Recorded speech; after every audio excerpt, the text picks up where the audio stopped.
Hello student, मैं Naresh Kumar maths by Naresh ji sir classes में आपका हार्दिक स्वागत करता हूं। आज फिर से हम एमएससी फाइनल जिसके अंदर हम एक नया ऑप्शनल पेपर लेके आए हैं, integral transform and integral equation.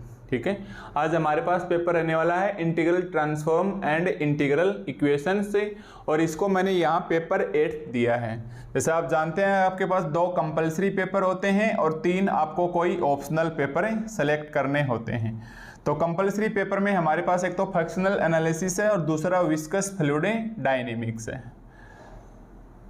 ठीक है, एक तो हमारे पास फ्रैक्शनल एनालिसिस है और दूसरा हमारे पास विस्कस फ्लूइड डायनेमिक्स है। बाकी 3 ऑप्शन के अंदर ऑप्शनल पेपर हैं, तो एक हमारे पास आईटी एंड आईई हो गया, एक हमारे पास रिलेटिविटी एंड कॉस्मोलॉजी पढ़ लेंगे, और एक हम कंटिन्यूम मैकेनिक्स है। तो या फिर 2 ऑप्शनल पेपर और हैं, एडवांस न्यूमेरिकल एनालिसिस और मैथमेटिकल प्रोग्राम, जिसको एमपी से भी डिनोट करते हैं। तो आप इसके अंदर कुछ यूनिवर्सिटी में पेपर 3rd कहलाता है, कुछ में 4th कहलाता है, कुछ में ये 8th कहलाता है। तो आप अपने हिसाब से पेपर देख लेना। पेपर का नाम हमारे पास आज क्या रहने वाला है, integral transform and integral equations. ठीक है, और इस पेपर को हम शॉर्ट में क्या लिखते हैं, आईटी एंड आईई। इस पेपर को हम शॉर्ट में क्या लिखेंगे, आईटी एंड आईई। तो इसके लिए हमारे पास जो बुक्स प्रेफर करके चलेंगे वो हमारे पास जेपीएच की बुक होंगी, जैसे आप इस वक्त स्क्रीन के ऊपर देख सकते हैं। एक बुक का नाम है हमारे पास इंटीग्रल ट्रांसफॉर्म और दूसरी बुक का नाम है लीनियर इंटीग्रल ट्रांसफॉर्म इक्वेशंस। ठीक है, अब ये जो सिलेबस हम पढ़ रहे हैं ये कौन कौन सी यूनिवर्सिटीज़ के लिए है, तो आप इस वक्त स्क्रीन के ऊपर 4 यूनिवर्सिटीज़ का नाम देख रहे हैं, 1, 2, 3 और 4, राजस्थान यूनिवर्सिटी जयपुर। ठीक है, अगर आपका कॉलेज इन यूनिवर्सिटीज़ के अंडर में है तो ये कोर्स आपके लिए फ़ायदेमंद साबित हो सकता है। अब ये जो कोर्स है ये हमारे पास रेगुलर स्टूडेंट हो, प्राइवेट हो या उसको नॉन कॉलेजिएट बोल दो, दोनों ही प्रकार के स्टूडेंट्स के लिए सेम सिलेबस है। ये सेम इसके अंदर हमारे पास ही यूनिवर्सिटीज़ हैं। पेपर भी एक दिन होगा और एग्जाम पैटर्न भी एक जैसा है, मतलब रेगुलर में और प्राइवेट में कोई फर्क नहीं है अपने इस क्लासरूम के अंदर। ठीक है, तो अब आप हेडिंग डालोगे कि आज हमारे पास इंटीग्रल ट्रांसफॉर्मेशन है और इसके अंदर हमारे पास पेपर 8 है। पेपर का नाम हमारे पास शॉर्ट में लिख लिया हमने, आईटी एंड आईई, यानी integral transform and integral equation. और आज इसके अंदर हम यूनिट 1 स्टार्ट कर रहे हैं, जिसके अंदर हमारे पास स्टार्टिंग में लेक्चर नंबर 1 है। ठीक है, तो आज हम यूनिट 1 स्टार्ट कर रहे हैं, जिसमें स्टार्टिंग में हमारे पास लेक्चर नंबर 1 है। उससे पहले हम ये यूनिट स्टार्ट करें, देखो यूनिट स्टार्ट करें उससे पहले हम एक बार यूनिट सिस्टम्स का डिवाइडेशन करते हैं कि कौन सी बुक्स में हमारे पास कौन कौन सी यूनिटें पढ़नी है। तो जैसा कि आप जानते हैं, मैंने अभी बताया कि जो हम बुक्स लेके चलेंगे वो जेपीएच की बुक होंगी। इसके अंदर हमारे पास पहली बुक कौन सी होगी, जो आप स्क्रीन के ऊपर देख रहे हैं, बुक 1 होगी हमारे पास इंटीग्रल ट्रांसफॉर्म इंटीग्रल ट्रांसफॉर्म। ठीक है, एक तो हमारे पास ये बुक है, और सेकंड जो बुक है हमारे पास वो है लीनियर इंटीग्रल इक्वेशन। सेकंड जो बुक है वो है हमारे पास है लीनियर इंटीग्रल इक्वेशंस। ठीक है, सेकंड जो बुक है वो हमारे पास लीनियर इंटीग्रल इक्वेशंस है। जो पहली वाली बुक है इंटीग्रल ट्रांसफॉर्म, इसको हम शॉर्ट में क्या बोलेंगे, आईटी। इसके अंदर हमारे पास 3 यूनिट हैं, यूनिट 1, यूनिट 2 और यूनिट 3। ठीक है, जो इंटीग्रल ट्रांसफॉर्मेशन की बुक है इसके अंदर हमारे पास 3 यूनिट है, यूनिट 1, यूनिट 2 और यूनिट 3, और इसको हम शॉर्ट में इंटीग्रल इक्वेशंस बोलेंगे। लीनियर वर्ड को स्किप करके चलेंगे। इसमें आपकी यूनिट 4th और 5th है, इसमें यूनिट 4th भी है और यूनिट 5th है, यानी 3 यूनिट हमारे पास इंटीग्रल ट्रांसफॉर्मेशंस की बुक से। देखो 3 यूनिट तो हमारे पास होंगे इस इंटीग्रल ट्रांसफॉर्मेशन की बुक से, और 2 यूनिट्स होंगे हमारे पास LIE लीनियर इंटीग्रल इक्वेशंस की बुक से। और अपन जेपीएच की बुक को प्रेफर कर चलेंगे ताकि हम ज़्यादा से ज़्यादा क्वेश्चंस को सॉल्व कर सकें। ठीक है, तो अब आप हेडिंग डालेंगे कि हमारे पास यूनिट 1, 2, 3 हमारे पास इंटीग्रल ट्रांसफॉर्मेशन की बुक से होगा, और लीनियर इंटीग्रल इक्वेशन से हमारे पास यूनिट 4th और यूनिट 5th होगी। तो अब आप खुद ही बताओ, अगर हम यूनिट 1 स्टार्ट करेंगे तो हमारे पास बुक कौन सा स्टार्ट होगा, इंटीग्रल ट्रांसफॉर्मेशंस। ठीक है, अब हमारे पास बुक स्टार्ट होगी इंटीग्रल ट्रांसफॉर्मेशंस, और इसके अंदर हम स्टार्ट करने वाले हैं यूनिट 1। उससे पहले हम यूनिट फर्स्ट स्टार्ट करें, हम एक बार जानना चाहेंगे कि एक्चुअली ये इंटीग्रल ट्रांसफॉर्म होते क्या हैं, फिर आपको यूनिट फर्स्ट का सिलेबस भी दिखाएंगे कि जो आपके एग्जाम में सिलेबस है वो कौन सा है। ठीक है, तो सबसे पहले आप हेडिंग डालोगे इंटीग्रल ट्रांसफॉर्म। देखो यहाँ तक कोई यूनिट स्टार्ट नहीं है, ये एक बेसिक टॉपिक है, इसके बाद हम यूनिट का डिवाइडेशन करेंगे। तो सबसे पहले आप हेडिंग डालो इंटीग्रल ट्रांसफॉर्म, इंटीग्रल ट्रांसफॉर्मेशंस, या इसको लीनियर इंटीग्रल ट्रांसफॉर्मेशन भी बोलते हैं। ठीक है, इंटीग्रल ट्रांसफॉर्मेशन बोल दो या linear integral transform, linear integral transform बोल दो। तो हम इसको अब आगे चल के हम इसको बिल्कुल शॉर्ट आईटी लिखेंगे, बार बार ये पूरा वर्ड्स नहीं लिखेंगे, आप समझ जाना। आईटी का मतलब क्या हो गया, इंटीग्रल ट्रांसफॉर्मेशंस बोल दो या LIT लीनियर इंटीग्रल ट्रांसफॉर्मेशन से बोल दो। और इसका सिंबल है हमारे पास T, फिर ये करली ब्रैकेट लगाना है f(x), P, और कोमा भी आपको ऐसे डॉट लगा के लगाना है, डॉट इसको बोलते हैं, साइन को नाम ध्यान में नहीं आ रहा, पर यहाँ आपको मंजिला ब्रैकेट यानी करली ब्रैकेट्स लगाना है। T f(p) से इसको डिनोट करते हैं। तो सबसे पहले आप इसकी लिखोगे डेफिनेशन। देखो सबसे पहले हम लिखेंगे डेफिनेशंस किसकी, इंटीग्रल ट्रांसफॉर्मेशंस की। ठीक है, तो हम लिखेंगे कि integral transformations is define as, integral transform, integral transform से is denoted by, is denoted by, किसे डिनोट किया जाता है, T curly bracket f(x), P and define as, is denoted by and define as, and define as, define as T f(x), P is equal to integration A से B small k x और P into में f(x) से dx। Yes, ये आपको सीधा याद रखना है कि हमारे पास इंटीग्रल ट्रांसफॉर्मेशंस, देखो अभी तक हमने कोई भी यूनिट स्टार्ट नहीं किया है, यहाँ से हम यूनिट का डिवाइडेशंस करेंगे कि कौन सी यूनिट हमारे पास कहाँ से पढ़नी है। तो सबसे पहले हमारे पास बेसिक लेक्चर रहने वाला है आज का, इंटीग्रल ट्रांसफॉर्म बुक का नाम था। तो हम जानना चाहेंगे कि एक्चुअली हमारे पास इंटीग्रल ट्रांसफॉर्मेशन होते क्या हैं।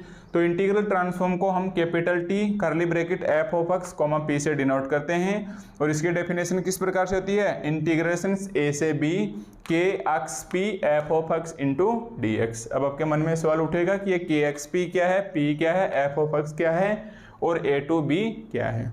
ठीक है, तो सबसे पहले ये तो आपको डेफिनेशन से डायरेक्ट याद रखनी है, और ये कहीं ना कहीं हमारे पास प्रीवियस क्लासेस की वजह से डेफिनेशन लिखी गई है। ठीक उसी प्रकार जिस प्रकार देखो आप लिखते थे ना लीनियर डिफरेंशियल इक्वेशंस की इक्वेशंस, अरे प्रथम कोटि और प्रथम घात में dy/dx plus px into y is equal to qx, जहाँ हम इसका इंटीग्रल फैक्टर IF निकालते थे e की power integration px into D से, तो ये हमारे पास फर्स्ट ऑर्डर की लीनियर डिफरेंशियल इक्वेशंस कहलाती थी।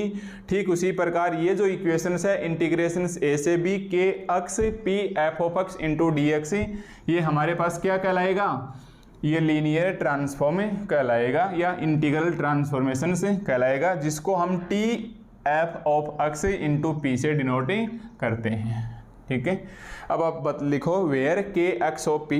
अब हम बताएं कि ये k क्या है भाई, ये kx ऑफ P हमारे पास है कर्नल ऑफ ट्रांसफॉर्म, इसको भी समझेंगे आगे चल के, कर्नल ऑफ ए ट्रांसफॉर्म। ठीक है, ये हमारे पास kxp क्या है, कर्नल ऑफ ए ट्रांसफॉर्म है। p क्या है, बार बार p आ रहा है, p हमारे पास पैरामीटर है, p हमारे पास है पैरामीटर है, या हिंदी में इसको प्राचल बोलते हैं, पर आपको लिखना नहीं है। इसकी वैल्यू हमारे पास है रियल भी आ सकती है या हमारे पास है कॉम्प्लेक्स भी आ सकती है। ठीक है, p हमारे पास पैरामीटर है जो इस x के ऊपर डिपेंड नहीं करता है, तो मैं लिख दूंगा is independent of A x, is independent of A x। ठीक है, तो हमारे पास के एक्स पी क्या है, कर्नल ऑफ ट्रांसफॉर्मेशन, जिसका कॉन्सेप्ट हम अभी क्लियर करेंगे। पी हमारे पास पैरामीटर है जो क्वेश्चंस में दिया हुआ होगा, उसकी वैल्यू रियल भी हो सकती है या कॉम्प्लेक्स। कॉम्प्लेक्स का मतलब उसके आयोटा लग के आ जाएगा, है ना। इज इंडिपेंडेंट ऑफ ए अक्स, ये जो पैरामीटर पी है ये अक्स के ऊपर डिपेंड नहीं करता है। एफ ऑफ अक्स क्या है, फंक्शन है। एफ ऑफ ए अक्स हमारे पास क्या है, function of A X. F of X हमारे पास क्या है, फंक्शंस ऑफ ए अक्स है, और ये इस अंतराल के अंदर है। Is given interval, is given interval, और ये ओपन इंटरवल है ए टू बी, ठीक है, ये ओपन इंटरवल है ए टू बी। तो यहाँ तक हमारे पास जो इस इंटीग्रल ट्रांसफॉर्मेशंस की या लीनियर इंटीग्रल ट्रांसफॉर्मेशंस की जो डेफिनेशन है वो है इंटीग्रेशंस ए से B K x P F of X into D X, where K x P is kernel of transform, P parameter जो इसकी वैल्यू रियल भी हो सकती है और कॉम्प्लेक्स भी हो सकती है, जो एक्स के ऊपर डिपेंड नहीं है या is independent of x, F of x is functions of x, is given interval A to b, is given interval A to B. और डिनोट किसे किया जाता है इसको, टी करली ब्रैकेट यानी मंझला कोष्ठक F of X comma P से, ठीक है। तो ये हमारे पास जो बुक्स में नाम दे रखा है इंटीग्रल ट्रांसफॉर्मेशन से, उसकी डेफिनेशन है। तो उम्मीद करता हूँ आपको यहाँ तक ये परिभाषा एक बार कर्नल वगैरह नहीं समझ में आएंगे, बट आप इसकी डेफिनेशंस लिख सकते हो कि एक्चुअली इसकी डेफिनेशन से क्या है, ठीक है भाई। तो सबसे पहले हमने इसका बेसिक्स सीखा कि एक्चुअली हमारे पास इंटीग्रल ट्रांसफॉर्म क्या है और इसकी डेफिनेशन किस प्रकार से इसको डिनोट किया जाता है, और इसकी वैल्यू हमारे पास ये आ गई। तो अब इसके अंदर आपके पास दो चीज़ें देखने को मिल रही हैं, एक तो हमारे पास इसके अंदर पैरामीटर देखने को मिल रहा है, और दूसरा हमारे पास ये क्या, कर्नल ऑफ ए ट्रांसफॉर्म देखने को मिल रहा है, ठीक है भाई। तो ये डेफिनेशंस तो हो गई हमारे पास इंटीग्रल ट्रांसफॉर्मेशन की। अब मान लो अगर मैं उल्टा कर दूं, देखो एफ ऑफ एक्स इधर ले आऊं, इसको ऐसे रहने दूं, तो आप लिखो अगेन, या फिर दूसरा लिख लो, उल्टा करेंगे तो वो बन जाएगा inverse integral transformations, inverse integral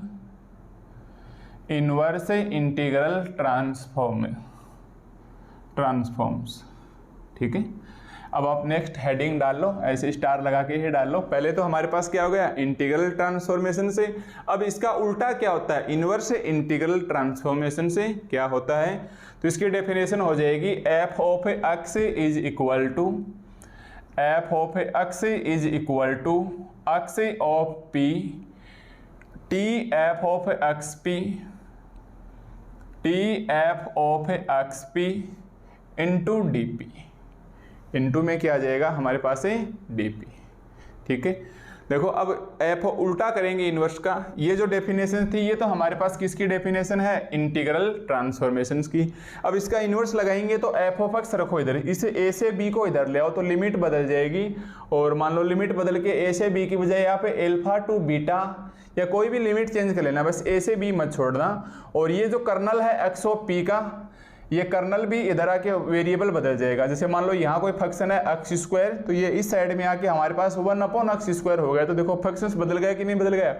तो इस के की बजाय यहाँ पे कोई भी नया सिंबल ले लो, जैसे मैं बुक के अकॉर्डिंग लेना चाहूँ तो थीटा ले लो, ठीक है। और ये इधर आएगा तो ये T F of x P इसके मल्टीप्लाई में ही है। पहले इस साइड में था, अक्स के रिस्पेक्ट में था, देखो अक्स के रिस्पेक्ट में था, इस साइड में इनवर्स हो जाएगा तो किसके रिस्पेक्ट में आ जाएगा, पी के रिस्पेक्ट में, यानी पैरामीटर के रिस्पेक्ट में। तो इनटू में क्या लगा दोगे, डी एक्स की बजाय डी पी, ठीक है। तो ये हमारे पास क्या कहलाता है, इंटीग्रल इनवर्स इंटीग्रल ट्रांसफॉर्मेशंस कहलाता है, जो हमारे पास 2-3 क्वेश्चन आएंगे जिसके अंदर इंटीग्रल ट्रांसफॉर्मेशन का उल्टा करके दिया हुआ होगा। ओके, तो आपको ध्यान रखना है, एक तो हमारे पास इंटीग्रल ट्रांसफॉर्मेशन की इक्वेशन से क्या होती है, और दूसरा हमारे पास इनवर्स इंटीग्रल ट्रांसफॉर्मेशन का रिजल्ट।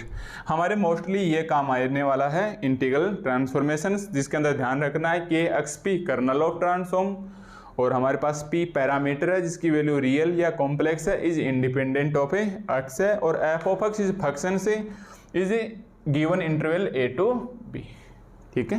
तो आप इतना नोट करो इसे। तो अब देखो हमारे पास एक्चुअली इंटीग्रल ट्रांसफॉर्मेशन से या आईटी की डेफिनेशन, जैसे ही आपको क्वेश्चंस में या नाम दिख जाए इंटीग्रल ट्रांसफॉर्मेशन से, उसका मतलब आप क्या लिखोगे। अब देखो साथ साथ याद करो, मेरे पास है T F of X comma P is equal to integration से ए से B K x P F of X into D X, F of X into D X, where K x P kernel of transformation P parameter जिसकी value real और complex हो सकती है which is independent of X, and F of x is functions of X in given interval A to B, और it is denoted by integral transformation is denoted by T F of X comma P. Okay, अब देखो हमारे पास है ये colonel of transform actually क्या होता है। तो अगर मैं कंडीशंस ले लूं केस फर्स्ट, कैसे फर्स्ट कि अगर मान लो मैं के एक्स पी की वैल्यू ऐसे रखूं e की पावर माइनस पी एक्स, देखो के एक्स पी की वैल्यू अगर मैं ऐसे रख लूं e की power minus P x where x greater zero, x greater और इक्वल जीरो, ठीक है। हो सकता है मैं के एक्स पी की वैल्यू e की पावर माइनस पी एक्स ले लूं, या हो सकता है मेरे पास केस सेकंड मैं क्यों ले रहा हूँ ये सब अपन बताएंगे। हो सकता है हम के एक्स पी की वैल्यू इस प्रकार से ले लें, रूट के अंदर 2/पाई साइन पी एक्स जहाँ एक्स भी क्या है ग्रेटर इक्वल जीरो है, या हो सकता है मैं रूट 2/पाई कॉस पी एक्स भी ले सकता हूँ। मतलब पैरामीटर ये एक्स के साथ साथ पैरामीटर आना जरूरी है, तो माइनस पी एक्स आ गया, साइन पी एक्स आ गया, कोस हमारे पास है पी एक्स आ गया। हो सकता है केसेस थर्ड के अंदर मैं इस प्रकार से ले लूँ कि देखो भाई ये जो कर्नल ऑफ ट्रांसफॉर्मेशन है ये हमारे पास इस प्रकार से है कि K x o p is equal to x J new P of x, ठीक है, x J new P of x. यहाँ भी हमारे पास एक्स ग्रेटर जीरो है। और अगर आपके ध्यान हो MSc प्रीवियस, यस, अगर आपके MSc परी ध्यान है पेपर वहाँ थर्ड था, MSc प्री में पेपर थर्ड का नाम था differential equation and special function. अगर कोई स्टूडेंट स्पेशल फंक्शंस जहाँ हमारे पास यूनिट फोर्थ हुआ करती थी, अगर यूनिट फोर्थ पढ़ा है तो उन्होंने 100% बेसल फंक्शन नाम सुना है, 100% उन्होंने बेसल फंक्शंस का नाम सुना है, और बेसल फंक्शन को हम जे न्यू से वहाँ डिनोट किया करते थे, ठीक है। तो ये बात हमारे पास MSc प्री की है, इसका कॉन्सेप्ट जब हमारे पास क्वेश्चंस में आएगा तब हम क्लियर करेंगे। तो अगर मैं कहना चाह रहा हूँ कि अगर K x P is equal to x J new P of x P into X आ जाए, एक्स ग्रेटर जीरो आ जाए, तो हमने यहाँ केवल 3 ही केसेस लिए हैं और हम 3 ही केसेस की बात करने वाले हैं। वैसे हमारे पास बहुत सारी वैल्यू ले सकते हैं, हर के अंदर देखो एक चीज़ ध्यान रखोगे, एक्स ग्रेटर या इक्वल जीरो, एक्स ग्रेटर या इक्वल जीरो, एक्स ग्रेटर या इक्वल जीरो और एक्स ग्रेटर या इक्वल जीरो। हर एक के अंदर पैरामीटर p आएगा, पैरामीटर p आएगा, पैरामीटर p आएगा और पैरामीटर p आएगा। अब देख लो p इंटू एक्स एक साथ है, p इंटू एक्स एक साथ है, p इंटू एक्स एक साथ है, यहाँ भी p इंटू एक्स एक साथ है। तो अलग अलग केसेस हमारे पास थे, इसके अलावा मैं 3-4 केसेस और लिख सकता हूँ, बट अपने पास सिलेबस में इतना ही है कि अगर आप कर्नल ऑफ ट्रांसफॉर्मेशन से एक्स पी के बराबर e की पावर माइनस पी एक्स आ जाए, ठीक है, एंड इंटरवल आ जाए हमारे पास है। इंटरवल देखो यहाँ तो ओपन इंटरवल क्या है a टू b है, यहाँ इंटरवल आ जाए हमारे पास है 0 टू इन्फिनिटी, यहाँ हमारे पास है इंटरवल आ जाए, यहाँ भी इंटरवल आ जाए 0 टू इन्फिनिटी, यहाँ भी इंटरवल आ जाए 0 टू इन्फिनिटी, और यहाँ भी हमारे पास इंटरवल आ जाए 0 टू इन्फिनिटी। यानी हमारे पास इसका इंटरवल फिक्स है, कहाँ से आएगा 0 से लेके इनफाइनाइट तक, ठीक है। तो इसके अंदर एक तो हमारे पास कर्नल एफ ऑफ एक्स की डेफिनेशंस लिख ली, एक बार तो क्या आ गया हमारे पास e की पावर माइनस पी एक्स, दूसरी बार में हम लेंगे रूट 2/पाई साइन पी एक्स या रूट 2/पाई cos P X, third condition में लेंगे X J nu into P x where J is, लिख लो एक बार, जे न्यू बेसल फंक्शन है, भूल जाओगे बेसल फंक्शन है जो MSc प्रीवियस के अंदर है। वैसे हम समझाएंगे अपने पास यहाँ टॉपिक्स में आएंगे तो छोड़ेंगे नहीं इसको भी, क्योंकि हो सकता है आपका परिये में इतना ध्यान नहीं दिया हो, इंग्लिश मीडियम अचानक से चेंज होता है तो बच्चा डायरेक्ट निकल आता है वहाँ से। तो ये MSc प्रीवियस के स्पेशल फंक्शंस की बुक के अंदर है। तो आपको ध्यान रखना है कि अगर मेरे पास kernel X of P transformation e की पावर -x आ जाए, ये वाली वैल्यू आ जाए या ये वाली वैल्यू आ जाए। अब ये जो वैल्यू रखी थी ये हमारे पास लाप्लास नाम के साइंटिस्ट ने रखी थी। ठीक है भाई, ध्यान देना, ये जो वैल्यू रखी थी e की पावर -px ये हमारे पास लाप्लास नेम के साइंटिस्ट ने रखी थी। और ये साइन px या cos px दोनों वैल्यू रखी थी ये फूरियर नाम के साइंटिस्ट ने रखी थी। बहुत ही काम की चीज़ है, यहाँ से बेसिक लेक्चर में ही आपके सारे डाउट्स दूर हो जाएंगे, फिर आगे पढ़ने में आपको कोई ज़्यादा समस्या नहीं आएगी। और ये जो हमारे पास वैल्यू रखी थी अक्स जेन्यू पी ऑफ अक्स, ये हेंकल ने रखी थी, उन्होंने बेसल की इक्वेशन का सहारा लिया था। यस, ये हमारे पास वैल्यू कितने रखी थी, हेंकल ने। इसके अलावा एक वैल्यू और थी, मिलन ने। 3-4 वैल्यू और हैं अलग अलग राइटर्स की, अलग अलग लेखक थे रिसर्च के अंदर, तो उन्होंने काफ़ी सारे केसेस लिए। अपने पास सिलेबस में केवल एक तो लाप्लास रहेगा, एक हमारे पास फूरियर रहेगा और एक हमारे पास हेंकल रहेगा। तो लाप्लास ने क्या किया, इस के एक्स ऑफ पी की जगह क्या रख दिया, e की पावर -px, इंटरवल a से b की बजाय क्या ले लिया, 0 टू इनफाइनाइट। फूरियर ने भी क्या किया कि जो हमारे पास इंटरवल है वो 0 से इन्फिनिटी ले लिया। इन्होंने के एक्स पी की जगह √2/π साइन px या cos px रखा। ठीक इसी प्रकार हेंकल ने इंटरवल 0 टू इन्फिनिटी लिया और इन्होंने अक्स जेन्यू पी ऑफ अक्स ले लिया। तो अब ये जो हमारे पास ट्रांसफॉर्मेशन है लाप्लास ने रखा, तो ये कहलाएगा लाप्लास ट्रांसफॉर्म। ये हमारे पास क्या कहलाएगा, लाप्लास ट्रांसफॉर्म। फूरियर ने रखा वो हमारे पास कहलाएगा फूरियर ट्रांसफॉर्म। ये हमारे पास क्या कहलाएगा, फूरियर ट्रांसफॉर्म। ये हमारे पास कहलाएगा हेंकल ट्रांसफॉर्म। ठीक है भाई, ये हमारे पास कहलाएगा हेंकल ट्रांसफॉर्मेशंस। अब ये हमारे पास बन गई यूनिट फर्स्ट। यस, काम की बात है ये जो लाप्लास ट्रांसफॉर्मेशन है इसको एल, देखो पहले ट्रांसफॉर्मेशन किस प्रकार से डिनोट किया जाता है, T F of x P से। देखो इंटीग्रल ट्रांसफॉर्मेशन को किस प्रकार से डिनोट किया गया, टी। अब लाप्लास आके टी की जगह क्या लगा देता है, एल, कि देखो भाई एल का मतलब लाप्लास ही ट्रांसफॉर्मेशन से है। फूरियर ट्रांसफॉर्मेशन को हम क्या लिखेंगे, f of x P, f x comma p, और दोबारा लिख देता हूं मैं f of x comma p. क्यों, एक बार तो हमारे पास क्या है फूरियर साइन के लिए और एक बार फूरियर कोसाइन के लिए।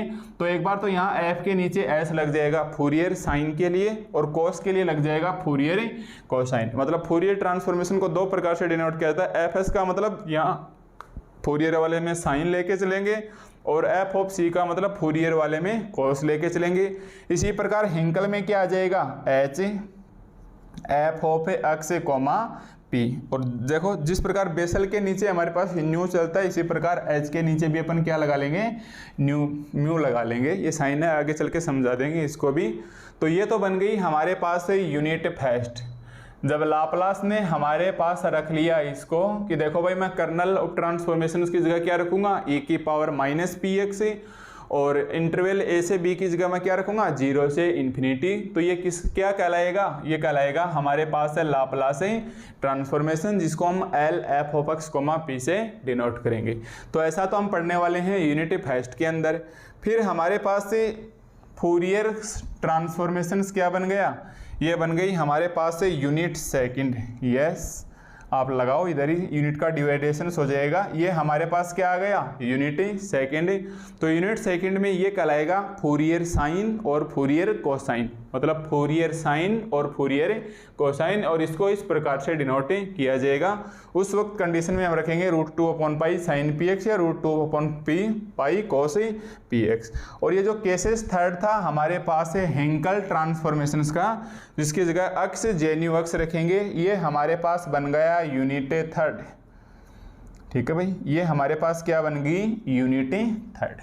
तो मैंने अभी अभी बताया है कि आपके पास जो इंटीग्रल ट्रांसफॉर्मेशंस की बुक है उसके अंदर हमारे पास 3 यूनिट हैं, यूनिट फर्स्ट, यूनिट सेकंड और यूनिट थर्ड। तो जो हमारे पास 3 यूनिट हैं वो तो हम पढ़ेंगे। देखो इंटीग्रल ट्रांसफॉर्मेशन के अंदर यूनिट फर्स्ट लाप्लास ट्रांसफॉर्मेशन से, इंटीग्रल ट्रांसफॉर्मेशन बुक के अंदर यूनिट सेकंड क्या आ जाएगी, फोरियर ट्रांसफॉर्मेशन से, जो आपकी जेपीएच की इसी बुक में चैप्टर नंबर 6 दे रखा है। देखो ये हमारे पास है जेपीएच की बुक में चैप्टर 6 है, ये जेपीएच की बुक में चैप्टर नंबर 6 है, यानी चैप्टर 6 है वो हमारे पास यूनिट सेकंड रहेगी। लाप्लास जो ट्रांसफॉर्मेशन है ये हमारे पास लाप्लास और इनवर्स लाप्लास दोनों पढ़ेंगे, ये मैं लिखवा दूंगा, ये चैप्टर फर्स्ट और चैप्टर सेकंड के अंदर है। और यूनिट थर्ड है हिंकल, ये हमारे पास है चैप्टर नंबर 8 है, ये इसी बुक में चैप्टर नंबर 8 है। तो इस बुक्स में हमारे पास केवल और केवल 3 यूनिट हैं, यूनिट फर्स्ट, यूनिट सेकंड और यूनिट थर्ड। बाकी बची हुई 2 हम इस वाले में पढ़ने वाले हैं लीनियर इंटीग्रल इक्वेशन के अंदर, ठीक है। तो ये हमारे पास यूनिट का डिवाइडेशन हो गया। अब मैं मान के चलूँगा कि एक्चुअली आपको इस बुक्स के ऊपर जो लिखा हुआ है इंटीग्रल ट्रांसफॉर्मेशन, उसकी डेफिनेशंस क्या होती है, T F of x comma P integration A से B K x P F of X into D X, जहाँ ए बी ओपन इंटरवल है और के एक्स पी हमारे पास है क्या है, कर्नल ऑफ है ट्रांसफॉर्मेशन है। तो ये तो हो गया हमारे पास बुक के ऊपर जो लिखा हुआ वर्ड्स है उसका कॉन्सेप्ट है क्लियर, ठीक है। अब इसके अंदर हमारे पास है, अगर मैं शिफ्ट करूँ इसकी जगह e की पावर माइनस पी एक्स, तो ये क्या कहलाएगा, लाप्लास ट्रांसफॉर्मेशन, जो हमारे पास यूनिट फर्स्ट बन जाएगी। और अगर मैं इसकी जगह शिफ्ट करूंगा √2/π sin px या cos px, तो ये फूरियर साइन और फूरियर कोसाइन ट्रांसफॉर्मेशन बन जाएंगे। और अगर मैं इसकी जगह यूनिट शिफ्ट करूंगा अक्स जेन्यू px, तो ये हमारे पास यूनिट थर्ड बन जाएगी। तीनों के अंदर ध्यान रखना है, अक्स के साथ p चलेगा, अक्स के साथ p चलेगा, अक्स इंटू p, जहाँ p पैरामीटर है इंडिपेंडेंट ऑफ अक्स है, ठीक है। तो अब आप बिल्कुल तैयार हो अपनी हेडिंग डालने के लिए, और हेडिंग डालोगे क्या, यूनिट फर्स्ट। तो अब जो हमारा पास एक्चुअली जो सिलेबस है यहाँ से स्टार्ट होता है, ये हमारे पास इतनी बात बताइए, ये बिल्कुल बेसिक है, और कहते हैं बेसिक के अंदर ही सारे डाउट्स दूर हो जाना चाहिए कि अब हम अपकमिंग लेक्चर्स में क्या करने वाले हैं। तो जैसे हम यूनिट सेकंड में आएंगे फूरियर जी आ जाएंगे, फिर हिंकल जी आ जाएंगे यूनिट थर्ड के अंदर, और ऐसे करते करते ये हमारे पास यूनिटें फर्स्ट सेकंड थर्ड है वो कंप्लीट ही हो जाएंगी, ठीक है। तो आपकी बुक के ऊपर जो नाम लिखा हुआ है इंटीग्रल ट्रांसफॉर्मेशन से, उसकी डेफिनेशन है ये स्क्रीन के ऊपर लिखी हुई है कि एक्चुअली इंटीग्रल ट्रांसफॉर्मेशन से, जिसको हम T F of x P से डिनोट कर रहे हैं। देखो मैं बार बार इसका नाम ले रहा हूँ क्योंकि मुख्य आधार ही हमारे पास ही यही है, ठीक है।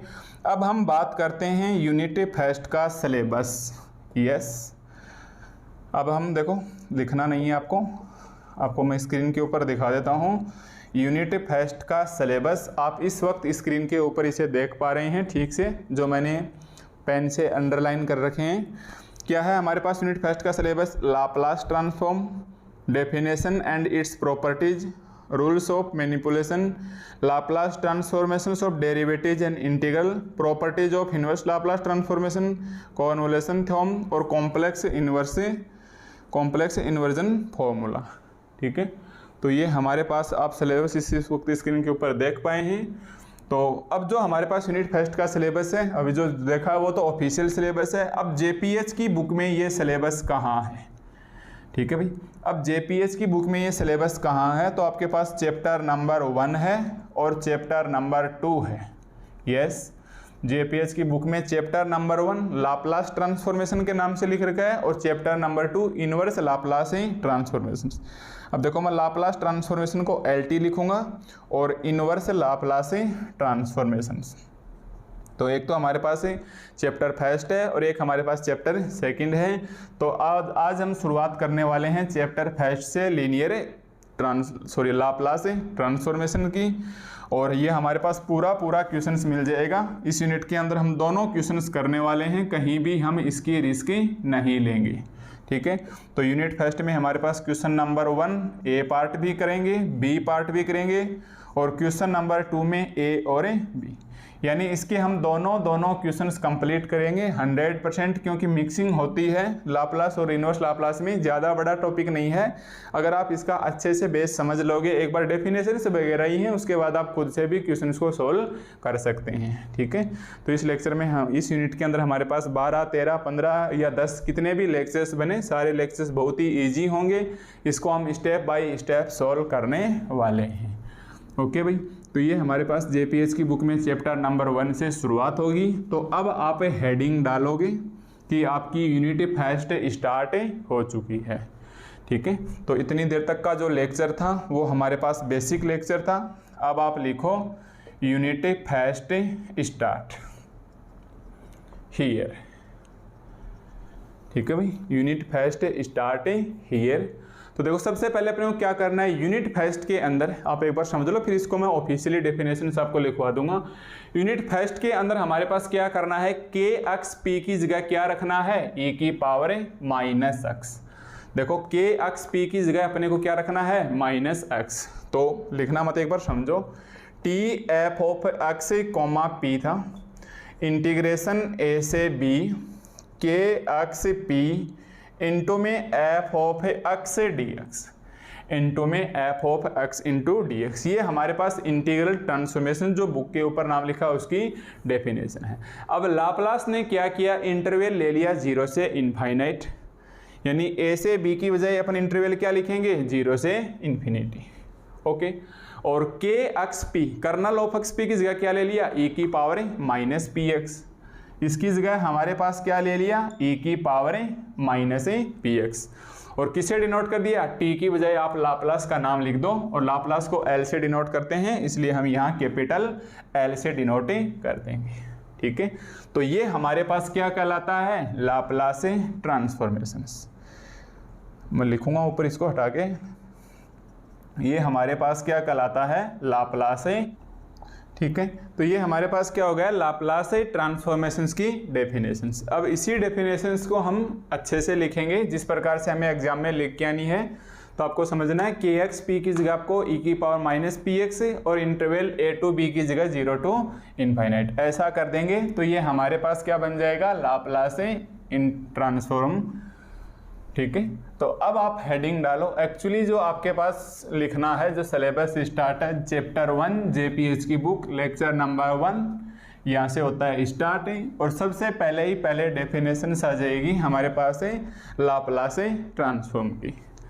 तो आप हेडिंग डालो लाप्लास ट्रांसफॉर्म, लाप्लास ट्रांसफॉर्म। तो सबसे पहले हम लिखेंगे कि it is denoted by, Laplace transformation is,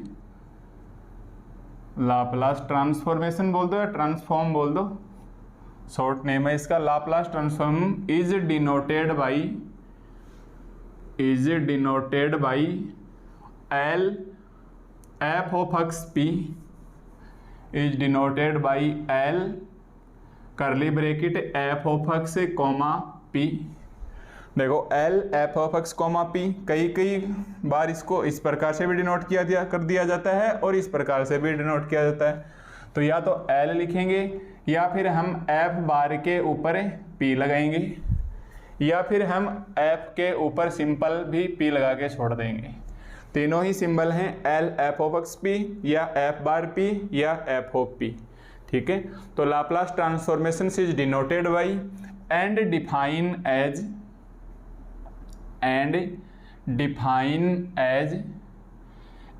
define as किस प्रकार से डिफाइन होता है, L F of X comma P is equal to integration 0 से इनफाइनाइट e की पावर माइनस पी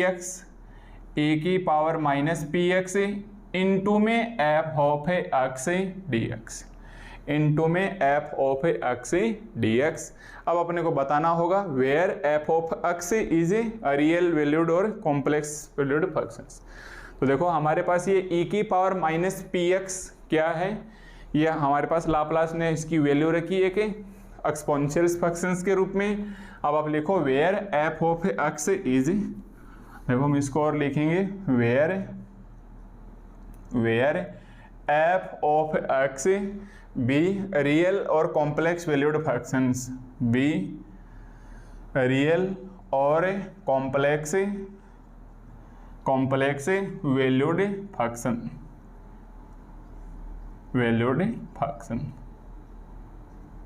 ठीक है। तो हमारे पास ये एफ ऑफ एक्स क्या है, रियल वैल्यू फंक्शन से या फिर हमारे पास कॉम्प्लेक्स वैल्यू फंक्शंस।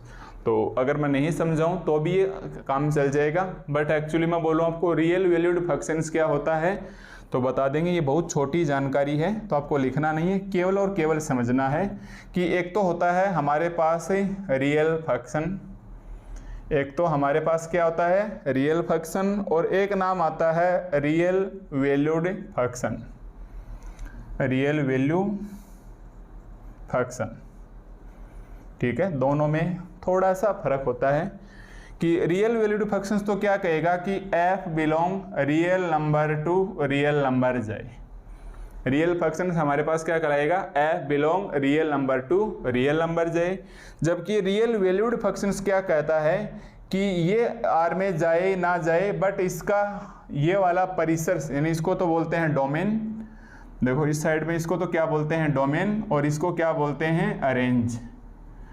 ये होती है हमारे पास डोमेन और ये होती है हमारे पास रेंज। आपने जरूर छोटी क्लासों में ऐसे सीखा होगा कि ये फंक्शन है, ये आर टू आर जाता है तो ये हमेशा हमारे पास डोमेन कहलाता है, ये हमारे पास हमेशा रेंज कहलाती है और इसी के अंदर कोडोमेन होता है, ठीक है। तो रियल फंक्शंस बोलेगा कि इसका डोमेन एंड इसकी रेंज या तो रियल नंबर हो या इसी रियल नंबर के सबसेट हो यानी उसके उपसमुच्चय हो, जबकि रियल वैल्यूड फंक्शन क्या कहता है कि डोमेन का तो नहीं पता बट 100% 100% इसकी रेंज किस में जानी चाहिए, 100% इसका रेंज रियल नंबर का फंक्शन होना चाहिए या रियल नंबर के सबसेट का, यानी यहाँ n टू r जा सकता है, w टू r जा सकता है, वोल नंबर इंटीजर टू आर जा सकता है। इसका डोमेन रियल नंबर में जाए या ना जाए बट इसका आगे वाला यानी इसकी रेंज 100% किसके अंदर जाए, रियल नंबर के अंदर जाए या रियल नंबर का सबसेट हो, तब तो ये हमारे पास कहलाती है रियल वैल्यूड फंक्शन से। और अगर आर टू आर जा रहा है तब ये हमारे पास प्योर रियल फंक्शंस कहलाएगा, ठीक है। इसी प्रकार कॉम्प्लेक्स लगा दो, देखो एक तो हो गया रियल वैल्यू फंक्शंस, दूसरा हमारे पास कॉम्प्लेक्स, अगर ये C टू C जाए तब तो ये क्या हो जाएगा कॉम्प्लेक्स फंक्शन हो जाएगा, और यहाँ कन्फर्म नहीं है यहाँ C जाए आगे 100% C जाए तो ये कॉम्प्लेक्स वैल्यू फंक्शन बन जाएगा। तो ये बहुत ही छोटी बात है, वैसे नहीं समझानी चाहिए थी MSc के लेवल पे आके, फिर भी कोई बात नहीं, आप समझ लो कि एक्चुअली हमारे पास एक मैं ये कहना चाहूँगा कि हमारे पास एक छोटे छोटे वर्ड्स का बहुत ज़्यादा महत्व होता है, ठीक है। आगे चल के हमारे पास कुछ थ्योरम आएंगी जिसके अंदर अगर ऐसे नाम आ गया रियल वैल्यूड फंक्शन तो आप 100% समझ जाओगे कि उसका डोमेन डोमेन की वजह इसका रेंज 100% क्या होना चाहिए, रियल नंबर और रियल नंबर का सबसेट होना चाहिए, ठीक है। तो ये हमारे पास डेफिनेशंस है कि लाप्लास ट्रांसफॉर्मेशन किसे कहते हैं, तो आप लिखोगे लाप्लास ट्रांसफॉर्मेशन से is denoted by L F of x comma p, और एफ के ऊपर बार लगा दो पी या सिंपल एफ ऑफ पी छोड़ दो, and it is define as, और ये किस प्रकार से डिफाइन हो जाएगी हमारे पास इंटीग्रेशन 0 से इन्फिनिटी, यानी इसका ओपन इंटरवल आ जाएगा 0 टू इनफाइनाइट e की power minus P x F of X into D x, ठीक है। तो बस केवल आज के लेक्चर में केवल इतना सा ही रहेगा कि हमारे पास लाप्लास ट्रांसफॉर्मेशन से क्या होता है, ओके। अब जैसे ही हम लेक्चर नंबर 2 में आएंगे, ये हमारे पास एक सिंपल सा और एक बेसिक सा लेक्चर माना जाएगा, तो इसके अंदर केवल और केवल काम की बात है। पूरे लेक्चर का अगर मैं कंक्लूजन निकालूं तो केवल इतना सा है कि ये देखो हमारे पास लाप्लास ट्रांसफॉर्मेशन होता है। अब जैसे ही हम लेक्चर नंबर 2 में आएंगे हम इस फंक्शंस को और देखेंगे, where functions f of x be real और कॉम्प्लेक्स वैल्यूड फंक्शंस। तो अब जो हमारे पास लेक्चर सेकंड में हम पढ़ने वाले हैं, एफ ऑफ एक्स की जगह हम रख के देखेंगे। एक बार तो एक्स की पावर n रखेंगे, e की पावर ax रखेंगे, e की पावर माइनस ax रखेंगे, e की पावर आयोटा ax रखेंगे, e की पावर माइनस आयोटा ax रखेंगे, e की पावर ax साइन bx रखेंगे, e की पावर ax कॉस bx रखेंगे, ठीक है, ताकि ये हमारे पास रियल आ जाए। रियल आ जाए, कॉम्प्लेक्स यानी आयोटा ये हमारे पास कॉम्प्लेक्स आ जाए। ठीक है, तो इसके अंदर हम जैसे नेक्स्ट लेक्चर में आएंगे लाप्लास ट्रांसफॉर्मेशन की डेफिनेशन के बाद हम एफ ऑफ एक्स की जगह क्या लिखेंगे, अलग अलग केसेस में देखेंगे। एक्स की पावर एन होगा तब लाप्लास ट्रांसफॉर्म क्या होगा, इस कंडीशंस के ऊपर क्या होगा, इसी कंडीशंस के ऊपर क्या होगा, ई की X sine B X, E की A X cos B X actually वगैरह में हमारे पास लाप्लास ट्रांसफॉर्मेशंस क्या होगा, और वो रिजल्ट्स हम सीधे याद रखेंगे ताकि आगे चल के हम क्वेश्चंस वगैरह में इसको अच्छे से काम में ले सकें। ठीक है, इसके अलावा देखो आप एक और ध्यान रखोगे, चलो ये तो अपन सेकंड लेक्चर में पढ़ लेंगे। इसके अलावा आप नोट लगा के एक गामा फंक्शन और लिखो। यस, आपने ज़रूर B.Sc फर्स्ट ईयर, अभी याद नहीं होगा B.Sc फर्स्ट ईयर, तो M.Sc प्रीवियस के अंदर आपने ज़रूर गामा फंक्शन पढ़ा है, तो नोट लगा के लिख लो इसको, गामा फंक्शन। गामा फंक्शन एक हमारे पास आता है बीटा फंक्शन, बीटा फंक्शन का हम बाद में डिस्कस करेंगे। एक आता है हमारे पास गामा फंक्शन से। गामा फंक्शन एक्चुअली क्या होता है, 0 से इनफाइनाइट एक्स की पावर n-1 इंटू ई की पावर -x dx।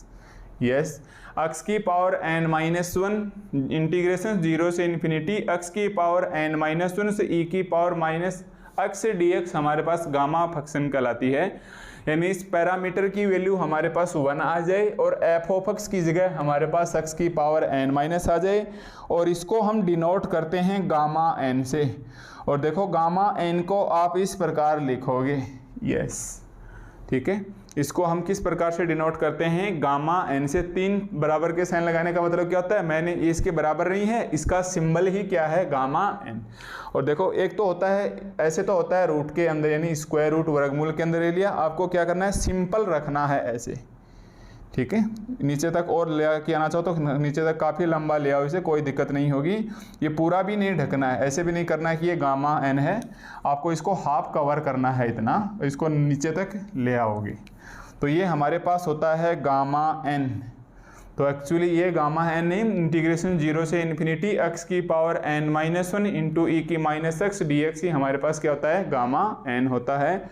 और गामा n का मान हमारे पास ही, अगर हमारे पास गामा n+1 आ जाए, इसका वैल्यू होता है हमारे पास n फैक्टोरियल के बराबर। यस, गामा n+1 की वैल्यू हमारे पास किसके बराबर होती है भाई, n फैक्टोरियल के बराबर। तो जब हमारे पास n+1 आ जाए तो ये हमारे पास n+1 फैक्टोरियल के बराबर होता है। फैक्टोरियल का मतलब आप समझ ही गए, अगर मैं 5 फैक्टोरियल लिखूं तो 5 × 4 × 3 × 2 × 1। तो गामा का और फैक्टोरियल का आपस में क्या रिलेशन होता है, गामा n+1 = n फैक्टोरियल। अब यहाँ n चाहिए तो इस n की जगह n-1, तो यहाँ n-1 का फैक्टोरियल। तो इसके अलावा लिख लो कि गामा 1 की वैल्यू हमारे पास 1 होती है, एक एरो का साइन लगा के ये लिख लो। और एक होता है हमारे पास गामा n+1 की वैल्यू n गामा n के बराबर भी होती है।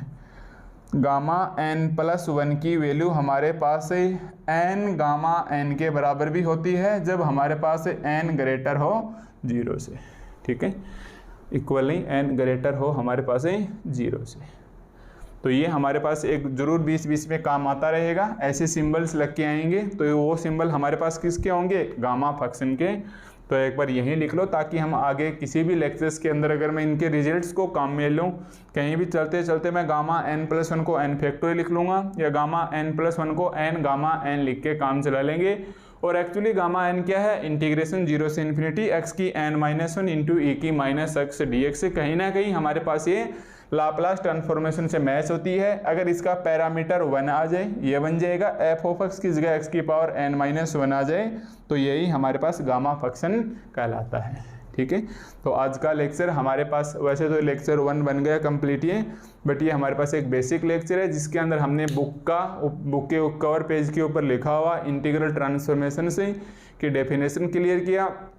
उसके आधार पे बताया कि कर्नल ऑफ ट्रांसफॉर्मेशंस में अलग अलग वैल्यू रखेंगे तो हमारे पास अलग अलग यूनिट फर्स्ट, यूनिट सेकंड और यूनिट थर्ड बन जाएगी।